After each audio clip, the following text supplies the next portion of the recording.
Hi hello అండి. మనందరికీ తెలుసు కదా, రాగి జావ పిల్లలకు కానీ పెద్దలకు కానీ ఎంత మంచిదో.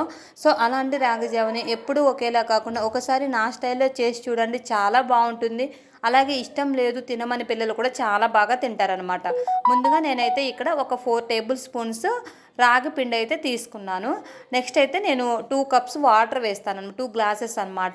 సో ఇక్కడ 2 గ్లాసెస్లో ఇప్పుడైతే జస్ట్ 1.5 గ్లాసే వేస్తున్నాను. వేసుకొని మనకి ఉంటలు లేకుండా రాగపిండిని నీట్గా కలుపుకోవాలన్నమాట. ఉంటలు ఉంటే అవి అలా ముద్దలు ముద్దలుగా ఉండిపోయి బాగుండదు.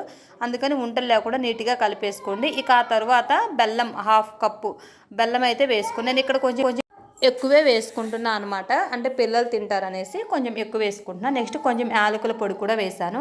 నెక్స్ట్ ఒక 10 జీడిపప్పులు కూడా వేశాను. మనకి రాగి జావలో జీడిపప్పులు అయితే చాలా బాగుంటాయండి. మనం అది తాగుతున్నప్పుడు ఆ జీడిపప్పులు కానీ టేస్ట్ చాలా అంటే చాలా బాగుంది. నేను డెఫినెట్గా వేస్తాను. ఖచ్చితంగా మీరు ట్రై చేయండి. ఇక ఆ తర్వాత స్టవ్ పెట్టేసుకొని దీన్ని సిమ్లోనే బాయిల్ చేసుకోవాలన్నమాట. ఒకవేళ పెద్ద మంట కానీ పెట్టేస్తే ఏంటంటే మనకి అది మాడిపోతుంది అనమాట. ఊరికే పిండి అనేది జస్ట్ ఊరికే మాడిపోతుంది. డెఫినెట్గా దీన్ని సిమ్లో పెట్టుకొని నీట్గా బాయిల్ చేసుకోవాలి. సో ఒక 5 మినిట్స్ ఆగిన తర్వాత అయితే నేను ఇక్కడ ఒక గ్లాస్ అయితే పాలు పోస్తున్నాను. సో పాలు పోయడం వల్ల ఏంటంటే రాగి జావ టేస్ట్ ఇంకా బాగుంటుంది అనమాట. సో ఫైనల్గా చూడండి, ఇక్కడ ఒక 25 మినిట్స్ అయితే సిమ్లో పెట్టి బాగా మరిగించుకున్నాను. తర్వాత ఇలా అయిందనమాట.